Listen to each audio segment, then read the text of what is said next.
Assalamualaikum warahmatullahi wabarakatuh. Selamat pagi anak-anak semua. Iya, selamat pagi. Baik, apakah teman-teman semua sudah masuk di dalam kelasnya? Iya, sudah. Baiklah, duduk yang rapi. Ya, sebelum kita mulai belajar, marilah kita membaca doa agar kita diberikan keselamatan, kesehatan, serta kenikmatan sehingga kita bisa berkumpul di tempat ini. Baik, ketua kelas silakan pimpin doanya sekarang. Nah, ayo biar supaya tambah semangat, kalau misalnya Bapak ucapkan selamat pagi, anak-anak jawabannya pagi, pagi, pagi, luar biasa. Oke, gitu ya. Selamat pagi anak-anak. Pagi, pagi, pagi, luar biasa. Oke, bagus, tepuk tangannya. Iya. Nah, itulah tadi supaya kita bisa bersemangat, agar kita bisa senang, merasa bahagia dalam memulai pembelajaran kali ini. Nah, perkenalkan nama Bapak Agung Kurniawan. Bapak berasal dari mahasiswa Universitas Negeri Medan, yang dimana Bapak saat ini akan mengajar kalian dalam 30 menit ke depan kurang lebih. Dan pada pembelajaran kali ini kita akan memulai pelajaran tentang keterampilan pentingnya bertanya. Nah, baik. Yang pertama, pentingnya keterampilan bertanya. Bertanya merupakan suatu unsur yang ada dalam suatu proses komunikasi yang di dalamnya adalah komunikasi pembelajaran.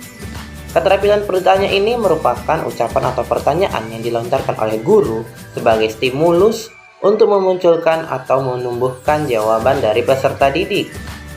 Pada proses pembelajaran, pengajuan pertanyaan berlangsung begitu saja pada kegiatan pendahuluan, kegiatan inti, dan kegiatan penutup. Tanpa disadari, sampai di mana tahapan-tahapan keterampilan bertanya ini merupakan bagian yang tidak dibahasakan. Sebab, pada penerapan model pembelajaran yang dirancang, dapat memberikan suatu pembelajaran yang baik. Begitu pentingnya penguasaan keterampilan bertanya pada kegiatan pembelajaran, guru hendaknya memahami tahapan dalam proses keterampilan bertanya, sehingga pengaruh pada peserta didik. Hal ini dapat memberikan pengaruh pada peserta didik. Nah, sebagaimana yang disampaikan oleh Wina Sanjaya, pertanyaan yang baik memiliki dampak yang positif terhadap siswa, yang diantaranya adalah dapat meningkatkan partisipasi siswa secara penuh dalam proses pembelajaran, dapat meningkatkan kemampuan berpikir siswa, sebab berpikir itu adalah sendiri hakikat dari bertanya, dan dapat membangkitkan rasa ingin tahu siswa. Baik, selanjutnya adapun jenis-jenis teknik bagaimana merespon jawaban dari hasil bertanya dan strategi dalam menanggapi jawaban siswa dalam pembelajaran untuk memancing siswa supaya aktif dan terlibat dalam pembelajaran. Hal ini diperlukannya strategi khusus dan cara beserta metode yang seperti di bawah ini. Contohnya, yang pertama, memperbanyak praktik daripada teori. Kegiatan pembelajaran di kelas yang dapat guru lakukan adalah untuk meningkatkan keaktivitasan siswa, yaitu dengan cara melakukan banyak kegiatan praktik.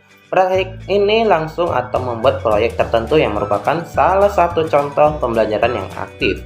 Saat siswa hanya mendengar guru menyampaikan materi dengan metode ceramah, siswa akan merasa bosan dan bahkan bisa mengantuk. Jika melakukan praktik langsung, siswa dituntut untuk selalu aktif dalam bertanya, aktif dalam menemukan berbagai macam sumber ataupun referensi supaya praktik yang mereka lakukan berhasil. Dalam kegiatan yang melibatkan siswa secara langsung seperti akan membuat siswa yang pendiam dan pemalu sekalipun tergugah untuk menjadi lebih aktif dari sebelumnya. Kemudian, yang kedua, menggunakan model pembelajaran. Kegiatan pembelajaran di kelas yang dapat guru lakukan ataupun aplikasikan untuk meningkatkan kreativitas siswa, yaitu dengan cara melakukan banyak kegiatan praktik. Baik, selanjutnya adalah memberikan apresiasi siswa. Setiap siswa ingin mendapatkan penghargaan dan pengakuan baik dari guru ataupun dari lingkungan sekitar. Cara membuat siswa aktif di dalam kelas dapat guru lakukan adalah dengan memberikan apresiasi atau reward kepada siswa, artinya penghargaan. Hal ini dapat guru jadikan sebagai stimulus siswa untuk terlibat dalam aktif kegiatan belajar. Dengan demikian akan membuat siswa terpacu untuk melakukan yang terbaik, termasuk aktif dan memberikan kontribusi dalam kelas yang dinamis. Bentuk apresiasi ini atau reward tidak harus berbentuk benda. Guru dapat memberikan pujian yang berupa konstruktif atau memberikan reward berupa poin-poin penting di mana siswa dengan jumlah poin tertentu dapat memiliki keistimewaan seperti menjadi pemimpin kelas ataupun menjadi student of the month. Diskusi kelompok. Cara belajar aktif lainnya yang dapat guru lakukan atau terapkan adalah dengan berdiskusi kelompok. Di dalam kelompok ini dapat membuat aturan yang mengharuskan semua anggotanya aktif dalam diskusi. Tidak ada yang mendominasi dan tidak ada yang hanya pasif menerangkan saja. Tunjuk ketua kelompok yang mampu menghidupkan diskusi dan suasana diskusi. Mengontrol anggotanya sehingga diskusi dapat berjalan dengan kondusif. Diskusi memiliki beberapa manfaat dalam pembelajaran. Selain dapat meningkatkan kreativitas siswa, diskusi akan melatih siswa dalam berpikir kritis dan juga membangun rasa percaya diri. Selanjutnya, memberikan pertanyaan. Cara belajar siswa aktif yang terakhir adalah dengan selalu memberikan pertanyaan-pertanyaan yang membutuhkan keterampilan berpikir tingkat tinggi atau high order thinking skill. Pertanyaan yang tertutup yang hanya mengonfirmasi hafalan tidak akan membuat siswa tertantang. Dengan pertanyaan HOTS, siswa dituntut berpikir kritis dan juga kreatif. Dengan demikian, siswa akan terlatih untuk menalar dan sekaligus berpikir kritis dalam memecahkan suatu permasalahan yang dihadapinya. Itulah penerapan cara yang dapat guru terapkan di dalam pembelajaran di kelas untuk meningkatkan keaktifan dan keterlibatan siswa dalam proses belajar mengajar.